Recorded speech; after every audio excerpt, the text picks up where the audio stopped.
Welcome everyone to today's video. A little bit on the go update here of this nice Dell XPS 15 that we now have for 2 weeks to test. The reason I do not make videos like others, unpacking it and say everything is awesome, is that I want to really use it, and when I really use it I often find things that do not work out so well, because YouTube certainly has enough people who unpack especially iDevices and say, oh, it's so lovely, it's so awesome, it's so gorgeous, buy it. No, of course not. Especially not the new ones.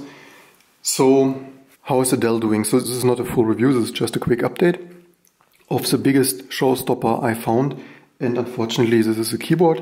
The display is awesome, especially the 4K ultra sharp one, the small bezel is awesome, and this case here, this carbon fiber composite stuff here is awesome. Certainly helps me with those electroshocks I usually get from touching Apple devices. And also, of course, a high-performance Intel CPU with AMD graphics, so everything awesome on this front. So, what is with the keyboard? So this is a maglev keyboard that instead of springs apparently using magnetics to push these keys up. And this as it is quite well. Let's maybe try to change the perspective here.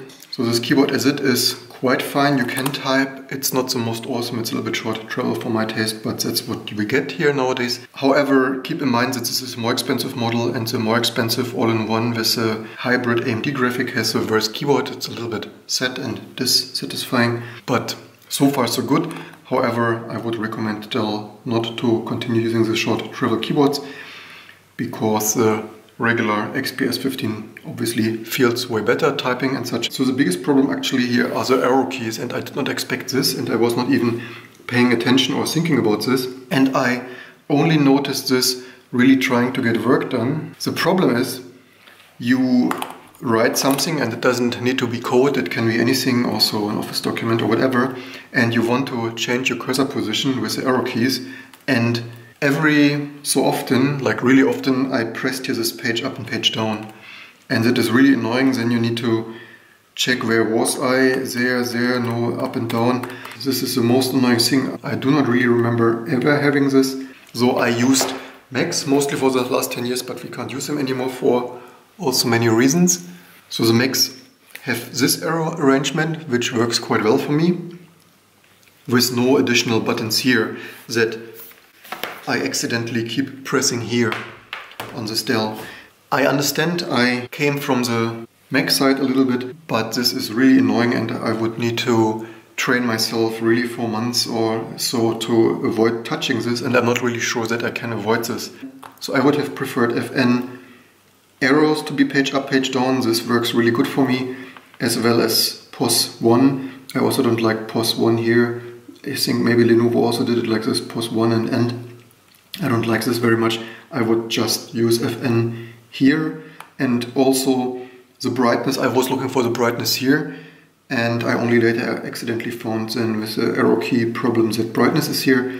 Not really ideal for me. Also, I think in my opinion brightness is rather seldomly used, so I would put here something more important like page up, page down, and have the brightness there where everyone else has it, except that I rarely use it anyway.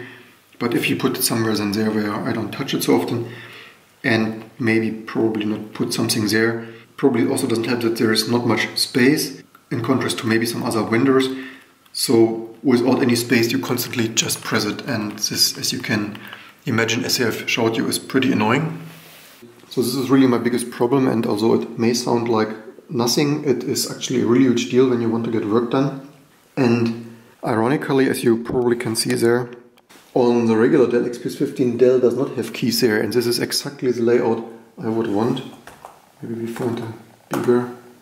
So as you probably better can see here, this is exactly the Mac layout. I probably don't have to repeat that the new Macs have unusable keyboards with short travel and stuck with dust. So, but this exactly avoids a problem, and this is exactly the layout I would want and I'm used to. FN, page up, page down, home and end. Just as I said. So my suggestion to PC vendors: stop making experiments, use what works, what is known. Also this maglev keyboard, it may sound awesome and high-tech, but when you try to use it, it also sometimes skips keys. So I can type on it, but it also sometimes you press and it doesn't register the press, so you need to press harder. And also some keys like the space bar and the enter key also feel a little bit yeah, not that well balanced there. Again, this machine otherwise is awesome. It's really a pity that the keyboard is not your best friend. So this will be slightly controversial, I know. I like the FN placement more here, and a decade ago I was not one of those who would have thought so. But when I type, I have my small finger rather there, and I need to stretch it even more. So in the meantime I got to prefer control here, FN there, and I know half of the PC vendors have it this way and the other half has it the other way, and some vendors like Lenovo allow you to switch it in the BIOS. I know many people like it more there. Also in the Apple world it's a little bit annoying.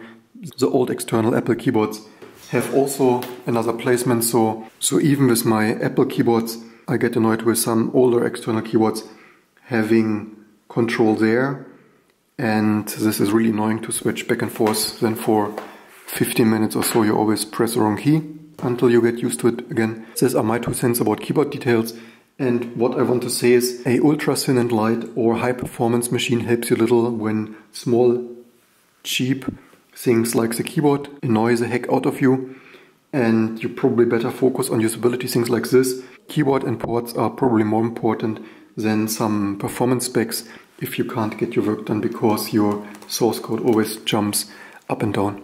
I hope you liked this quick vlog update in between.